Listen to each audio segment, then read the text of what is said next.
आप देख रहे हैं पंजाब केसरी टीवी। मेरे साथ कटरा के वरिष्ठ नागरिक हैं जिनके साथ हम बात करेंगे कि इस समय क्या क्या मुद्दे कटरा में हैं और किस नज़र से ये देखते हैं। हमारे साथ पहले आप देख सकते हैं कि राकेश बजीर जी हैं जो होटल एसोसिएशन के प्रेसिडेंट हैं। इनसे बात करेंगे कि यात्रा कोविड के चलते काफ़ी कम है, किस प्रकार की जो हानि कटरा के व्यापार को हो रही है। बजीर साहब आपका स्वागत है। शुक्रिया। कोविड का दौर है, यात्रा जो कि इस समय पिछले साल की 2-3 सालों की बात करें तो हज़ारों में होती थी, अब ये 200-300 पे आ गई है। किस तरह का लॉस आप होटल इंडस्ट्री को समझते हैं? देखें, होटल इंडस्ट्री तो पहले ही दबी हुई थी। पहले 1 साल की जो मार थी वो इतनी ज़बरदस्त थी कि पिछले 9 या 10 महीने होटल टोटल बंद रहे थे। मगर बीच में एक फेस आया 1-2 महीने का जब होटल्स खुले। मगर आज फिर दोबारा जो है ये लॉकडाउन स्टार्ट हुए हैं और जिस तरीके से कोरोना का प्रकोप छाया है, मैं समझता हूँ कि ये टूरिज़्म इंडस्ट्री और होटल इंडस्ट्री इन पर्टिकुलर को मार के रख देगी। और हमारी सरकार से भी आपके माध्यम से यही गुजारिश रहेगी कि होटल इंडस्ट्री, टूरिज़्म इंडस्ट्री को ख़ास ध्यान में रखते हुए कुछ पैकेज बनाएं। ख़ास करके ये जो अनट्रस्ट और ये वो, इनको किस तरीके से माफ़ किया जाए और हम क्या दे सकते हैं होटल इंडस्ट्री को, उसके बारे में बहुत ज़रूरी है। क्योंकि पिछली बार तो फिर भी कुछ एक लोगों के पास कुछ एक चीज़ें रखी हुई थी, कहीं किसी के पास कोई FDR थी, कोई कुछ था, तो वो तड़वा के किसी ने सैलरी दी, कोई कुछ दिया। मगर आज किस दहाने पे ये हमारा सिलसिला पहुंचा है, ये हम सोच के भी कई बार घबरा जाते हैं। मगर माँ वैष्णो देवी से दुआ करते हैं कि ये सब कुछ ठीक हो। माता रानी पे ही उम्मीद है कि यात्रा दोबारा सुधरेगी और व्यापार फिर से हरा भरा होगा। कटरा आने के लिए जो ट्रेनें एकमात्र ऐसा सोर्स है जो कि हर श्रद्धालु की प्रथम प्राथमिकता है, पर सरकार द्वारा कुछ ट्रेनों को रद्द किया गया है। इस बारे में बात करने के लिए हमारे साथ है होटल एसोसिएशन के चेयरमैन श्यामलाल केसर जी। आइए उनसे बात करें कि कितना असर इससे आगामी दिनों में यात्रा पर पड़ सकता है। देखिए, ट्रेनें जो हैं, मेरी आवाज़ ठीक आ रही है? ट्रेनें जो हैं ये ही एक माध्यम है जो मासेस को लाता है। ऐसे बस में या कार में 2 आदमी आ जाएंगे, 4 आदमी आ जाएंगे, तो ट्रेन ही है और पूरे ऑल इंडिया इसका नेटवर्क होता है। और ट्रेनें सरकार ने अभी बंद कर दी हैं, जो रिसेंटली अभी कटरा में जो ट्रेनें आती थी उनको बंद कर दिया। तो मैं समझता हूँ इसके ऊपर व्यापार के ऊपर तो इफेक्ट पड़ेगा, ये कोई बताने वाली बात ही नहीं है। अब ट्रेनें सरकार ने बंद की हैं तो इस बीमारी की गंभीरता को देखते हुए मैं समझता हूँ उनके पास भी कोई हल नहीं था कि इन ट्रेनों को वो बंद कर देते। अब रहा बिज़नेस का इफेक्ट तो इतना ज़्यादा है कि मोस्टली कटरा जो है ये टूरिस्ट प्रोन एरिया है सारा। इसमें हर बिज़नेस जो है वो टूरिज़्म से जुड़ा हुआ है। अगर यहाँ पे होटल है वो टूरिज़्म का पार्ट है, यहाँ पे ड्राई फ्रूट बिकता है वो टूरिज़्म का पार्ट है। यहाँ पर हर एक्टिविटी जो है टूरिज़्म का हिस्सा है और बुरी तरह से ये हम लोग सफ़र कर रहे हैं। 1 साल हो गया है हमें। पहले जो फर्स्ट फेज़ का जो कोरोना था उसमें हम लोगों को बुरा हाल हुआ हमारा, अब दूसरे फेज़ का हो गया है। और मैं समझता हूँ कि सरकार को इसमें आगे आना चाहिए। टूरिज़्म के जो इतने भी यूनिट्स हैं, कटरा तो पूरा ही टूरिज़्म ओरिएंटेड है और इसको पूरा कुछ तो कुछ हेल्प लोगों को मिलनी चाहिए। बहुत सारे बैंक कुछ थोड़ी बहुत हेल्प करते हैं उनको कि कोई लोन में बेनिफिट दे दिया या कुछ दे दिया, लेकिन बहुत सारे लोग जो हैं वो ऐसे हैं जो लोन जिन्होंने नहीं लिए हुआ बैंक से और उनके कोई सोर्स नहीं है उनको कोई हेल्प करने का, कोई आदमी उनको कोई हेल्प नहीं करता। क्योंकि जो बिजनेसमैन है, जो बाहर से जो हम लोग माल मंगवाते थे, तो उन लोगों ने भी अपना हाथ जो है वो टाइट कर दिया है। वो भी अगर हम आज कोई चीज़ मंगवाते हैं वो भी कहते हैं साहब जी पहले पैसे होंगे तो तब हम देंगे। तो ये इतनी भयंकर स्थिति है यहाँ टूरिज़्म की सेक्टर की कि लोगों का हैंड टू माउथ हो गया है। ट्रेनों को जो यात्रा ट्रेनों से आती थी वो काफ़ी कम थी। ट्रेनों को इस कोविड महामारी के चलते रोकना एक सही कदम है, लेकिन अब देखना यह है कि जल्द से जल्द ये कोरोना महामारी ख़त्म हो और ट्रेनें बहाल हों। ऐसे में कटरा व्यापार काफ़ी प्रभावित है। कटरा का व्यापार पूरी तरह से यात्रा पर निर्भर है। यात्रा कम है तो लगभग सभी प्रतिष्ठान बंद हैं। ऐसे में बैंक अपना जो है इंटरेस्ट वो लगातार लगा रहा है। किस प्रकार का रणनीति बैंक को होनी चाहिए, बैंक द्वारा होनी चाहिए, इस बारे में बात करने के लिए हमारे साथ है वीरेंद्र केसर जी जो कि चैम्बर ऑफ कॉमर्स के प्रधान हैं। आइए उनसे बात करें। केसर जी, बैंकों द्वारा लगातार इंटरेस्ट लगाया जा रहा है और कुछ लोगों से किस्तें भी मांगी जा रही हैं, व्यापार पूरी तरह से प्रभावित है, क्या कहना चाहेंगे इस पर? पहले तो लोगों ने 20% पैसे उनको मिले थे उन्होंने जो पुरानी उनकी किस्तें थी वो उन्होंने मंगा दी। अब तो लोगों ने सोना भी बेच दिया है, किसी ने एफटीआर तुड़ा दी है, किसके पास छेवी में पैसे थे वो लोगों ने खा लिया है। अब लोगों तो बिल्कुल भूखे भूखे मर रहे हैं। जो ये कोरोना किसी ने सोचा नहीं था दोबारा ये आएगा।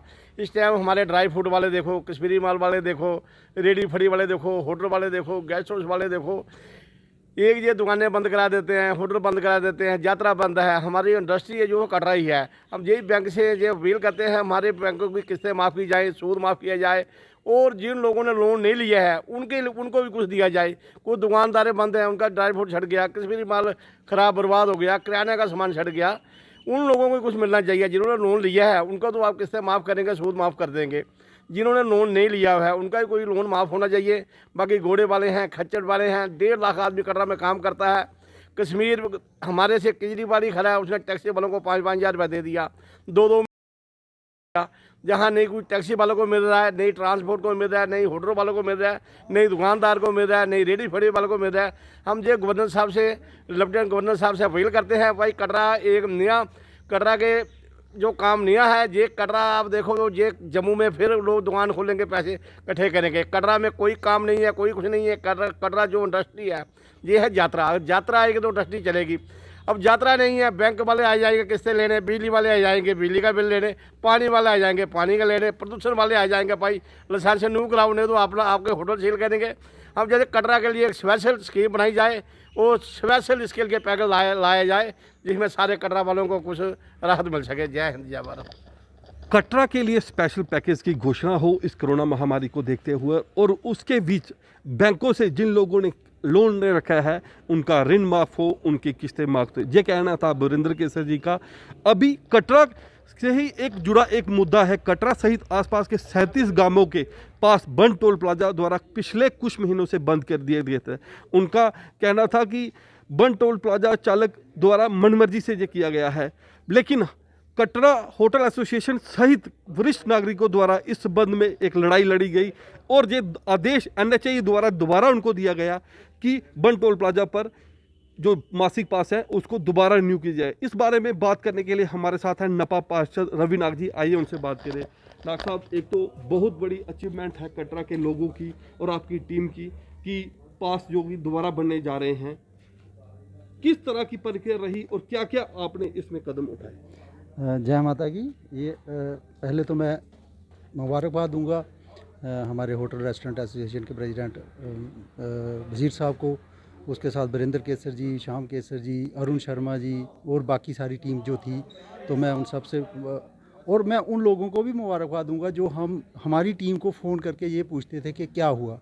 उससे ये हुआ कि हम लोगों को एक बूस्ट मिला, और बूस्ट मिलने से हम जो रेगुलरली वहाँ पे आते जाते रहे, और उसके बाद जो हमारा, और दूसरा आप जैसे क्वेश्चन किया कि कैसा रहा, देखिए कल शायद वज़ीर साहब ने कॉन्फ्रेंस की थी, उसमें डिटेल से बताया भी होगा, लेकिन फिर भी मैं आपसे बता दूं कि हमारे जो पिछले 5 साल में ये था कि जब से बंद टोल प्लाजा लगा था तब से ये हमारा जो एक प्रोसेस चल रहा था कि जो हमारे पास जो विद इन 20 किलोमीटर रेडियस के अंदर आते थे लोग, जो गांव आते थे, उनका जो पास था 265 से शुरू होकर आज 285 तक पहुंच गया। तो वो एक्टिवेट थे। हुआ ये कि पिछले 5 साल से चल रहा था, लेकिन जब कोई नए कॉन्ट्रैक्टर आए तो उन्होंने क्या किया कि वो हमारे पास जो थे वो बंद कर दिए। उन्होंने अलग अलग उसमें वो एक्सक्यूज़ दिए कि नहीं जी ये 20 किलोमीटर रेडियस में नहीं आता है, ये गूगल पे ऐसा है, याहू पे ऐसा है।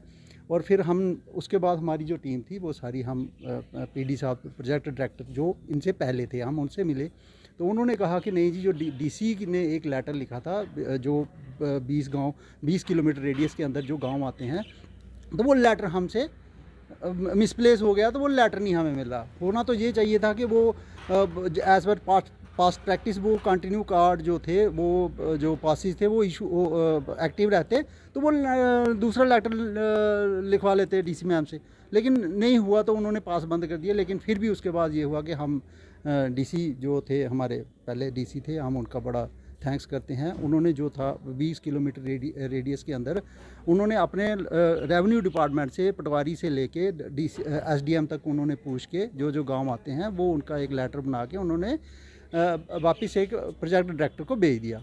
लेकिन उसके बावजूद जो था हमारा जो सिस्टम था वो पास इशू एक्टिवेट करने का, वो उन्होंने फिर भी नहीं किया। फिर उसके बाद क्या हुआ कि हम सीबीआई के पास चले गए, तो वहाँ पे हम बहुत सारी एजेंसीज़ के पास गए, डीआईजी के पास गए, एसएसपी जम्मू के पास गए, पुलिस स्टेशन में गए, मतलब अलग अलग एजेंसीज़ के पास गए। तो फिर अल्टीमेटली क्या हुआ कि हमारे जो प्रोजेक्ट डायरेक्टर सीबीआई में जब हम गए तो वहाँ से एक वहाँ उसका ये रिएक्शन हुआ कि वहाँ के जो प्रोजेक्ट डायरेक्टर थे पिछले वाले, वो वहाँ से उठा के उनको ट्रांसफ़र कर दिया गया। उसके बाद जो नए प्रोजेक्ट डायरेक्टर आए तो फिर हम उनके पास मिले और उन्होंने क्लियर कट बोल दिया कि नहीं, ये तो बड़ा गलत हो रहा है। जो गांव ऑलरेडी जो पिछले 5 साल से जो पासेज चल रहे थे उनको एक्टिवेट करना चाहिए, और ये जिसने डीएक्टिवेट किए हैं वो गलत किया। और उनके उसके साथ ही उन्होंने एक लेटर निकाला, नेशनल हाईवे अथॉरिटी की तरफ से एक लेटर निकाला उन्होंने एक इसको अपना कॉन्ट्रैक्टर को, और एक लेटर उन्होंने हमें फैक्स किया। तो उस लेटर में क्लियर लिखा है कि जो लोग 20 किलोमीटर रेडियस के अंदर आते हैं उनके पास एक्टिवेट किए जाएं, और डीएक्टिवेट जो किए हैं उन्होंने उस लेटर में लिखा है जो डीएक्टिवेट किए हैं वो बताया जाए कि जो इनके कॉन्ट्रैक्ट से पहले जो पासेज थे वो कितने थे और जो एक्टिव थे वो कितने थे, और डीएक्टिवेट हुए हैं तो वो क्यों किए हैं। तो अब ये जो इशू था, मैं तो समझता हूँ कि ये जो इशू है ऑलमोस्ट सॉर्ट आउट हो गया है।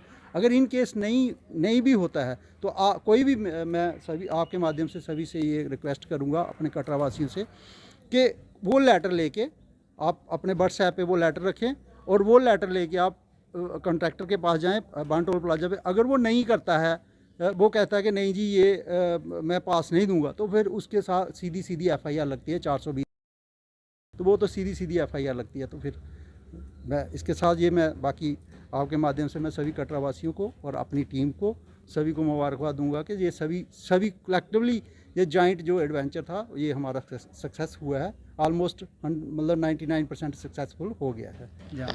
ये थे रवि नाग साहब जिन्होंने विस्तार से बताया कि बन टोल प्लाजा के मुद्दे पे क्या क्या रणनीति इनकी टीम द्वारा रही, और अगले दिनों अगर ट्रैक्टर इस पास को रिन्यू करने में, किसी के भी 20 किलोमीटर के दायरे में रहने वाले पास को रिन्यू करने में आनाकानी करता है तो सीधी एफआईआर लगती है। ये थे कुछ महत्वपूर्ण मुद्दे जो कि कटरा से जुड़े हुए हैं। ये मुद्दे इसलिए हैं क्योंकि इन दिनों कोविड महामारी के चलते यात्रा पूरी तरह से प्रभावित है। ऐसे में देखना है कि कब यात्रा के हालात सुधरेंगे और कटरा वासियों को राहत मिलेगी। अमित शर्मा, पंजाब केसरी टीवी।